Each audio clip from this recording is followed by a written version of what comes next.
ఎంత మేలు చేసినా చాలా ఈజీగా మర్చిపోతారు. మర్చిపోయి వదిలేస్తే పర్లేదు, మేలుకు ప్రతిగా ఏం చేస్తారు? కీడు. మేలుకు ప్రతిగా కీడు చేసే వాళ్ళు కూడా ఉన్నారు. కానీ ఇది దేవుని లక్షణం కాదు. దేవుడు ఏం చెప్తున్నాడో తెలుసా? కీడుకు కీడు ఎవరు చేయొద్దు, మేలు చేత కీడుని జయించండి. ఈరోజు కృతజ్ఞత అనే ఈ లక్షణం మనుషుల్లో కొదువైపోతుంది.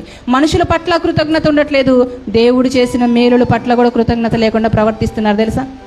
దేవుడు మన జీవితాలు ఎన్ని మేలులు అండి చేశాడు, ఎన్ని మేలులు చేశాడు. చేయలేదా మేలులు?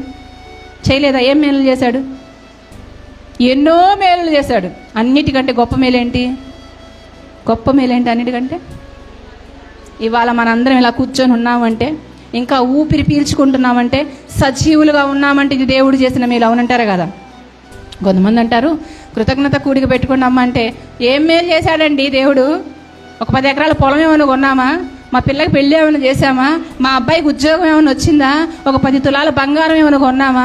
ఏం చేశాడని మేము కృతజ్ఞత కూడిక పెట్టుకోవాలంటారు చాలామంది. ఇవన్నీ జరగాలి అంటే, ఇవన్నీ ఉండాలంటే ముందు నువ్వు ప్రాణంతో ఉండాలి కదా. అవునా? మనం ఇంకా సజీవులుగా ఉండాలి కదా. నీ ప్రాణం పోకుండా కాపాడుతున్నాడు ఆయన. ఇంకా లోకంలో చూడండి, ఎంతోమంది మనకంటే ఉత్తములు, గొప్పవారు, భక్తిపరులు, యోగ్యులు లోకాన్ని విడిచిపెట్టేసి వెళ్ళిపోయారండి. కానీ మనం మాత్రం ఇంకా ఎందుకున్నాం? మనం వారికంటే గొప్పవారు మనం వారికంటే ఉత్తములు కాదు ప్రియులారా. దేవుని ఉచితమైన కృప, దయ, కనికరాన్ని బట్టే నువ్వు నేను ఇంకా సజీవులుగా ఉన్నాము. ఆయన దయ ద్వారా బ్రతుకుతున్నాం. ఈ ఒక్క కారణం చాలా ఆయన్ని స్తుతించడానికి. అంత మాత్రమే కాదు, ఎవరూ తీయలేనటువంటి పాప భారాన్ని మన మీద నుండి ఆయన తీసేశాడు. ఎన్ని కోట్లు పెట్టినా సరే పరలోకం మనకు రాదు.